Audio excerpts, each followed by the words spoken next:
Unleashed to me means boundless, and boundless in terms of growth and learning and always working on possibilities. So that's what it means to me. And it's very much how I've thought about my leadership journey. And I'm always going to discover things and discover others and discover new pathways with others. Welcome to the Unleashing Leaders podcast, where we work with willing leaders to accelerate the changes you seek. We'll learn from the experiences of different leaders facing real challenges and distill practical, purposeful steps to apply in your context. I'm Lee Scott, your curious co-pilot. Together, let's make positive changes for our companies and communities. Welcome to the Unleashing Leaders podcast. Today, we are delighted to be joined by Estrella Parker. She is the Chief People Officer at Cupertino Electric. And today we're going to be talking about how do you connect with others so that you can learn together and solve problems better together. Estrella, it's great to have you on the show. It is my pleasure, Lee. Thank you for inviting me. Why don't you start by telling us just a little bit about your current role and your current organization? What is it that you guys do and what are the types of customers that you serve? Yeah. Cupertino Electric is a self-performing specialty electrical contractor in the construction industry. And we basically provide that aspect of any construction, the electrical aspect of it. And we are in commercial, energy, data center type of builds. We pride ourselves in being part of building the nation's infrastructure. That's awesome. The things we all rely on, right? And whereabout do you guys primarily operate? Our headquarters are based in San Jose, but we pretty much operate across the country. Okay. All right. So a national business, but headquartered in San Jose. That's wonderful. Well, it's great to have the Chief People Officer of a company doing such important infrastructure work that impacts all of our lives. But obviously, that's not where you started. So let's talk a little bit about your origin story. Tell us a little bit about Estrella. Your first bump with leadership was actually as a young girl growing up in the Philippines. So tell us a little bit about that experience. Yeah. My siblings and my parents would actually probably say I was born to lead and to manage. They would say manage, actually, probably. I was the oldest of 5 children. And all of us were very close in age. So there was a time that my parents had all 5 of us be teenagers. They get a special merit badge for that. Exactly. And my mom was young and my dad traveled a lot. So I often really had to help my mom keep everything organized and keep my siblings in line. So I grew up in the Philippines. I'm always drawn to things that are new and undiscovered. So at that time, I went to college. The whole field of computers and computer science was new. So that's what I took up. And I got into IT, but quickly learned that I was really more fascinated with understanding how IT was applied in business. So I came to the US to get my MBA. And from there, I went into management consulting and took on different roles that eventually led me to leading HR. And I've been doing human capital management pretty much for over 2 decades, maybe close to 3 decades now. Right on. You can cross so many different disciplines, construction, technology, pharmaceutical, whatever. But the common denominator in all of those is there's people. Exactly. And I remember you mentioning growing up in the Philippines, you lived in one area that spoke one dialect, but you lived in another area. So even when you're in the same country, there are different dialects. And then coming to the US, you've got a different language, different dialects, different professions. We're all talking and it sounds like we're communicating, but the reality is there's so many nuances and misassumptions and interpretation errors. It makes it really hard for people to come together to be able to understand each other to solve those problems. Yeah, there's even generational dialect. Yeah. I just learned recently what mid and sus and all these other things meant. And it was like, okay, I'm learning the latest dialect. Exactly. And as we get into the world of AI and all that, there's new language around that too. So definitely. Tell us a little bit about, because you spent part of your career at Clorox, actually, as I recall, and It was your first exposure to the construction industry, and you were starting to connect some of the patterns in this different context, especially around challenges with recruiting, developing skilled labor. Tell us a little bit about some of the leadership challenges and when you first started to encounter those in that early part of your people career. From the very start of my career, there's always different challenges as it relates to people because there are different businesses and different contexts. At Clorox, it was very much about productivity issue and reinvigorating a business through innovation. When I was in healthcare at Satellite, it was about not having enough labor and not having enough skilled labor in an industry that was also transforming its practice.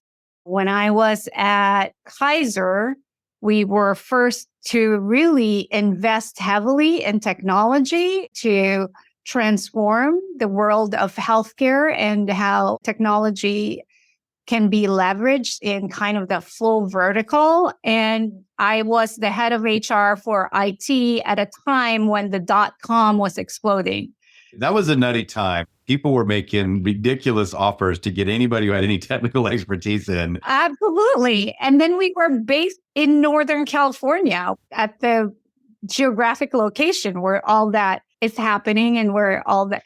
So no one wanted to go into healthcare. So I had to make IT and healthcare sexy. Here at Cupertino Electric, it's similar again. There's high demand for the work that we're doing, but it's a skilled labor force and there's not enough for the demand in the industry. And at the same time, the projects are getting more complex as well. The complexities continue to increase over the last 20 years that you've seen.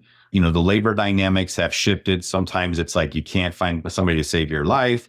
Other times you've got a glut of resources. People are desperate for work. And so we've seen that pendulum switch back and forth several times, over the last 2 decades. Let's zoom in on one particular use case there, Estrella. So I'm one of your technical partners and I'm coming to you as a leader, pulling my hair out saying, I've got more work than we can handle. I need good people. We're struggling to keep the people we have.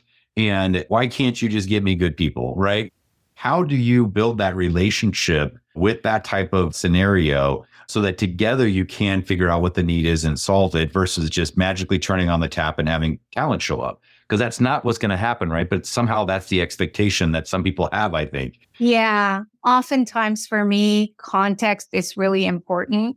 And people may come to you with a problem or a presenting symptom. And in the world of HR, often people think they know the solution already. And I wouldn't say they don't know the solution. They probably have an option for the solution. That's a great distinction. I really like that. It's like, yeah, it's not that they don't have an idea. It's just, it's an option. It may not be the best one. Exactly. And when you're dealing with people and organizations and work, it's kind of very complex in terms of how all that interacts. So I usually want to make sure I just have them talk. I don't say, yes, I'm on it. I'm going to say, wow, it sounds like it's a really tough time and you're under the gun for something. And I try to build enough context to have a good understanding, really to widen the options and then figure out who else might we involve unless it's a true crisis. And often I actually help them with anything that's an immediate crisis to just get out of that and then use that rapport or that trust or that connection to then understand the fuller context of their problem and come up with the right options or solutions to get at it. And these kinds of problems that I've mentioned, they're not like, oh, you can fix it in a month kind of problems. Yeah, they're more systemic in nature and require influencing, and there's a lag time between taking action and then having the benefit or the consequence of that action. Now, Estrella, though, have you always done this in your career? Did you approach things with this sage, humble, open, seeking to understand and getting to know the context? Is that how you've always done it? Early in the career, did you have a different approach to this? I think because by nature, I'm attracted to unsolved problems.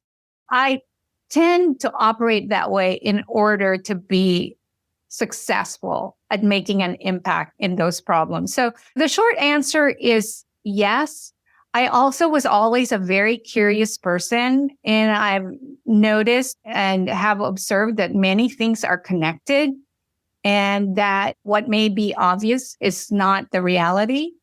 So I've always been curious about that. And I've always also wanted to have lasting impact. I fall in love with the idea of coming up with great new ideas and solutions to problems. So I always ask why. My mother said I was very annoying that way as a child. I never stopped asking questions and saying why. And then when I went into consulting, I learned that's one of the best tools. Just ask why 5 times at least. Well, the reason I'm asking that is because I think there's an assumption or a narrative out there somewhere that says to be a leader means to have the answer. And what you're really showcasing here is, yes, have value. That is true. But the value comes in more forms than just an answer. When I show up and somebody's presenting me with a challenge, the value I add might be better distilling why you need this and what's going on and what is the nuances of the complexity of this particular version of this pattern. And while, yes, we might have part of the solution right away, there's always more than meets the eye. And so the value you add as a leader is not by having the right answer, but it's by being able to ask the right questions and together create an answer.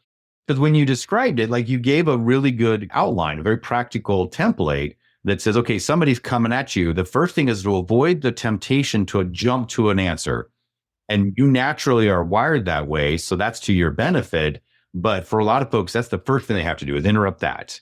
Then you start to get curious, ask questions, understand the broader impact, understand the trade-offs, understand some of the implications here, and then look at how do I optimize the impact? And then you mentioned broadening the pool of options, looking at more than one thing. Yes, the idea you have might be a lever we could pull. Maybe there's somebody else that has another lever. And then asking the who question. If you can ask who else might be involved, you're also broadening your options there. There was just so many good little nuggets you had in that stream, in that paragraph. And I just wanted to rewind it and highlight those. Then you're in a place to be more influential.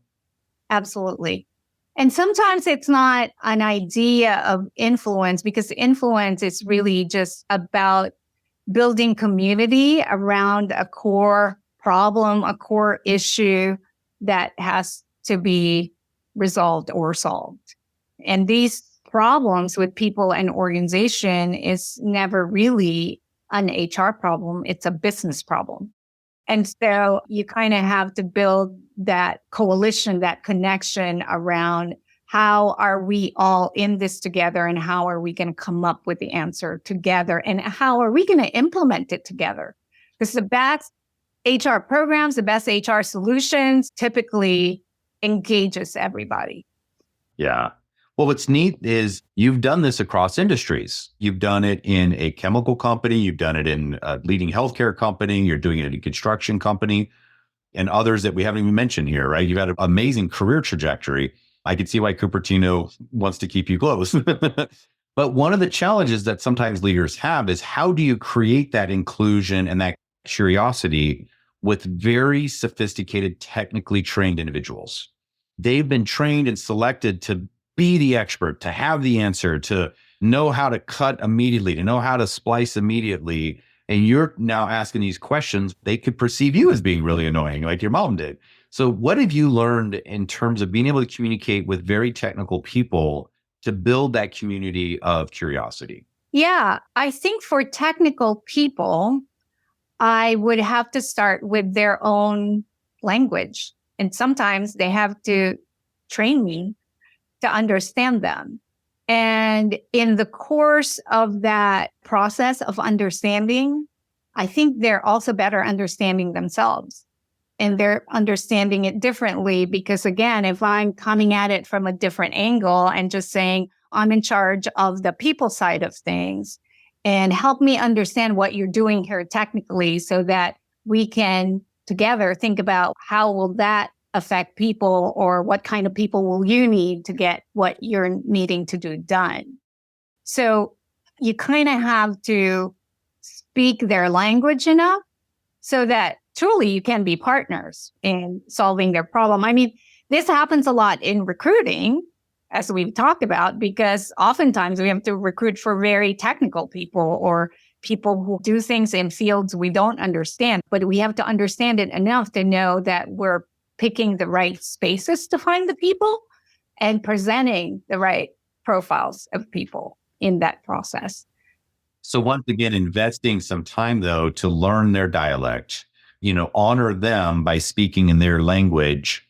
And you're not trying to prove to them you're smarter than them in their area of expertise. You're just trying to say, I'm trying to honor you by speaking in that dialect. And then that builds some trust and some credibility. And then now you can then communicate more effectively. That's what I'm hearing you share here. Exactly. And as human beings, we actually know this naturally, to do this naturally, right? Like when we talk to babies, we start having high voices, we start acting like the babies, and that allows us then to connect. And then once you've connected, then you're partners now in doing whatever you're doing. There's so many things about human beings that we are born doing very well and naturally, and then we unlearn them. And then we got to relearn them later. It's so fascinating. I was just talking to one of our EVPs about that. We're mapping out the framework for developing people and how careers look like and career trajectories. So if we help people understand that it's somewhat like this funnel where you become like, you have to be expert and then your expertise has to broaden again. So you can't ever forget that some of those early things you need to learn about people will become very important again. It is interesting. It's sort of the typical career journey or learning. And yet it seems so foreign, but we're born doing that naturally, right? When you compare human development to career development, or when you were a kid, you're like, today I'm a doctor, tomorrow I'm a superhero, the next day I'm a dinosaur, There was a curiosity and an openness with it and an excitement around it. And then so now you fast forward and you're like, okay, you got to pick one thing and that's it. And you're going to converge on that and that'll be the end. And you're like, no, then there's a point where it diverges again. And then you start saying, okay, hey, how can I be a connector across discipline versus just at the peak of a discipline? And I think that's hard for folks to articulate. But like you just said, we were born doing it. It's really not that hard. Yeah. And if you think about it, that concept is a good way to manage risks because you keep working on things that are familiar, but adding on to it and taking from somewhere where that's been successful and then just putting it in place in this context, but being mindful of like what will work about it and what will not work about it. Again, because I think I'm naturally very curious about things and I want to learn about things, I end up learning along the way and saying, oh, I think I gave you the example of I didn't realize it, but hanging out with people at Clorox who are all marketers, I learned the language of marketing and I learned the marketing concepts. And now it has helped me in the field of human capital management because I understood more deeply what branding meant. And therefore, when I do employment branding work, I really try to apply some of that marketing hat on and go deeply into a lot more like people insights other than surface things. So it's been fun. It is. You're collecting these merit badges or these little pieces, and you're like, okay, now I got a marketing speaking dialect. When is that going to come in handy? You're like, I'm not really sure, but you put it in your back pocket, right? And then a couple years later, you're like, oh, I know Kung Fu, right? Like you can apply that marketing. And the brand work you did for the employment, that was a fascinating story. I wanted to maybe see if you could give our listeners a little bit more detail about what that was and how you approached it, because it was a good example of applying these very skills you're describing right now. So what was the challenge you were trying to solve when you embarked on that? And how did you get through that?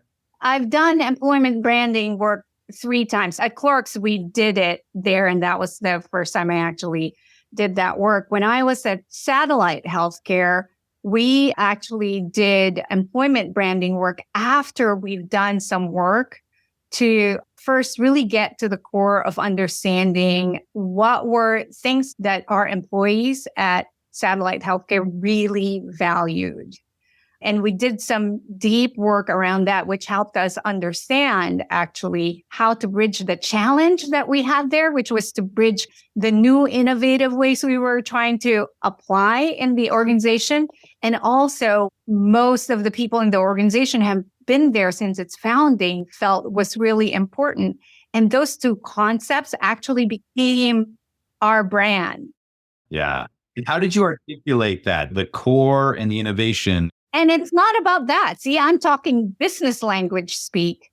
But for them, it was threading a story because that's what branding and marketing is. It's like you are telling a story about what is going on, what is the service that you're providing, what is this organization about.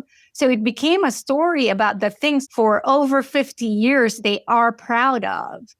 And part of that journey of what they're proud of is that they've always been innovating because they're very patient-centric. And it's because of that care for the patient that now we're doing more innovative work. So we just bridged all that. You turned it from an either or to an and. Exactly. And it was from their words. We used their own language to kind of put it together. It's very similar here at Cupertino. I actually didn't want to do any employment branding work until we had done some more programming around some of the areas that we needed to do some work on in talent management and stuff like that. You're making a key distinction here that you've got this great tool that you could do this employment brand work, but as a leader, having the patience and the discipline to say, now's not the right time. I want to do some of these programming things first, and that's going to set us up for success with it later. That in and of itself just shows wisdom versus just running right into it. Thank you.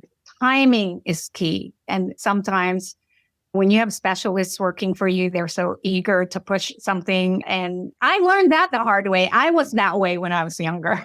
Even though I built an initial roadmap, because typically you have to do these things before you do branding. But then I realized, wow, I am hearing so much strong loyalty from our employees to the company that I'd really love to understand that. So that can inform actually how we're going to design our programs, et cetera. So here we actually did that branding work a little bit early, and it helped even articulate the value proposition we have in the marketplace, because we are a professional services company, if you think about it. And so what is the nature of this organization and how they work with others, which is our employment brand of who we are. It also defines somewhat our brand in the marketplace. Your people are a huge representation of who a business is. That is your brand. Is there one piece of that, Estrella, where you were asking the types of questions from the people who work there to discover what is it that makes you want to be here, right? What is generating this loyalty? How did you ask that question, or how did you go about getting that insight for another business that maybe they only have 100 employees and they're like, but hey, how could I do that as a leader to find out what makes people loyal to being here? Is there a piece of that you'd be willing to share with our listeners? I mean, it's simple in the sense that it is a market discovery. What you typically do is you scour our information. There's a lot of information in the organization. There's studies that have been done. There's reports, there's engagement surveys, there's this and that. So you have that data. And then you formulate some ideas around that. And then you do focus groups. And you have to make sure you touch different kinds of demographics and all of that so that you're not being completely biased in one area versus another, and you can present any kind of dissonance. That's how we did it. And I'm knowledgeable about it, but I'm not expert in conducting that. So we actually do use consultants, and we're very selective. In both instances, I wanted to select really good creative marketers because I want them to really use the power of writing and the power of a good creative to express the ideas that come up. And in that process, it can get technical, right? They really look at the personas of who are you talking to so that the language that you use draws them in. It's so funny because you've said it a couple different ways now, but I think you put a really nice fine point on it here. And that is you treated your employees like customers. What would we do with our customers, right? We would do some assessments, we'd do some focus groups, we'd listen, we'd create a profile or an avatar, a persona of them, and really get it in their language, having a good cross-section of input. And then from that, we're able to see the signal from the noise. That's how you would apply marketing to an internal discovery exercise. Exactly. And you know what's neat about doing this work and doing this work early is that it eliminates a lot of the mistakes we would make in hiring people because they check off the technical box, but they're actually not the kind of people that will thrive in this environment. It's helped us make better decisions and also reach out and have that conversation. You know, like in branding work, not all brands work for everyone. No, in fact, by definition, they need to be a subset. We're attracting this type of customer, we're attracting this type of employee, because if you're everything to everybody, you're nobody to anybody. Exactly. I really like the impact you talked about. And that's what happened, that curiosity about what is really drawing Cupertino employees to be loyal and to really love being here. Let's figure out what that is. And it sounds like you discovered that it wasn't just their technical capabilities. There were these other dimensions to that. And it was like, hey, let's find people who share those kinds of values or those aspirations and then bring them in. And then you're going to have fewer hiring fails, right? Where you're bringing in somebody that looks great on a resume, but just does not end up connecting and contributing in the way that you were hoping for. And that's an expensive part of any business, is those hiring fails. So anything you can do to reduce that is dollars in the pockets of the employees for sure. Well, Estrella, these were some great examples of looking at how do you respect the differences of different dialects, whether it's by industry or by discipline or by geography, and then really being curious to connect with those folks to find what is that thing that drives them or is driving the solution to open up those possibilities. Lots of little good nuggets here. Is there any other things that you're working on right now as a leader where you're getting a chance to kind of showcase how you're overcoming these challenges using these superpowers of yours? I don't know, I call them superpowers, but I do love helping people discover their superpowers. So speaking of that question that you have, one thing that I'm really passionate about also about what we're doing here at Cupertino is our leadership development program. And again, you know, when I came here, they were ready to roll out a typical leadership program where there are these competencies, people are going to learn this, et cetera. And those are all important. But again, you have to build context.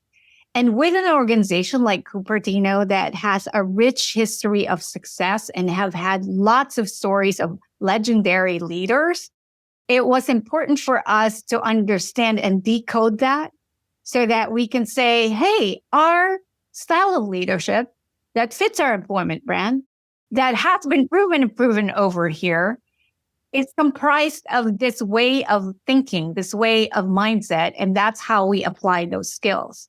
We engage our own leaders here to define that, to help us understand what is their mindset in how they lead, so that when we teach people, say, about strategy or about building teams or, you know, all those different skills, they're applying the same mindset, which again, keeps our organization very consistent. So this program's just starting for us, but we spent the time to do that so that we could be intentional about the leadership development work that we're doing.